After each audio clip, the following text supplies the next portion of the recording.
കാട്ടിലെ ഏറ്റവും ശക്തരായ കടുവകൾക്ക് ഇരയെ പിന്തുടരുമ്പോൾ പതുങ്ങി വേണമല്ലോ പിന്തുടരാൻ. അതുകൊണ്ട് കാലിൽ നല്ല പാഡുകളുണ്ട്. ഇതേ പാഡുകൾ ഉപയോഗിച്ചാണ് ശക്തമായി അടിക്കുന്നത്. പക്ഷേ പാഡുകളല്ല കാലിൻ്റെ പ്രത്യേകത, നഖങ്ങളാണ്.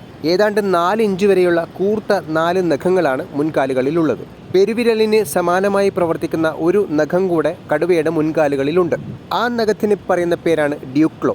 ഇരയുമായി ബന്ധപ്പെടാത്ത പ്രവർത്തനങ്ങളിൽ കടുവ ഈ നഖങ്ങൾ പിൻവലിക്കും. പക്ഷേ ഇരയാണെങ്കിൽ നഖങ്ങൾ മുഴുവനായും പുറത്തേക്കെടുക്കും. മാത്രമല്ല ശക്തമായ പേശീബലം കൊണ്ട് നഖങ്ങൾ ആഴ്ത്തി വസ്തുവിനെ കീറിയെടുക്കും. ഏതാണ്ട് ഇത്തരമൊരു കത്തി 4-5 പേരുടെ പേശീബലം ഉപയോഗിച്ച് ആഘാതമേൽപ്പിക്കുന്നത് എത്രയാണോ അത്രയും കടുവയുടെ നഖം കൊണ്ട് ആഘാതമേൽപ്പിക്കാൻ പറ്റും. കടുവ ഈ നഖങ്ങൾ അതാത് കാലയളവിൽ കൂർപ്പിച്ചു വെക്കുന്നുണ്ട്. മരങ്ങളിൽ ഇത്തരമൊരു കാഴ്ച കണ്ടിട്ടുണ്ടാവും. ഇത് ടെറിട്ടറി അടയാളപ്പെടുത്തൽ മാത്രമല്ല, നഖം കൂർപ്പിക്കലും കൂടെയാണ്. ഇതുപോലെ തന്നെ പാറകളിലും മറ്റും നഖങ്ങൾ ഉരസി കൂർപ്പിച്ചു വെക്കാറുണ്ട് കടുവകൾ. കാരണം ഇരയെ കീറിമുറിക്കാൻ അവയുടെ മെയിൻ ആയുധമാണ് ഈ നഖങ്ങൾ.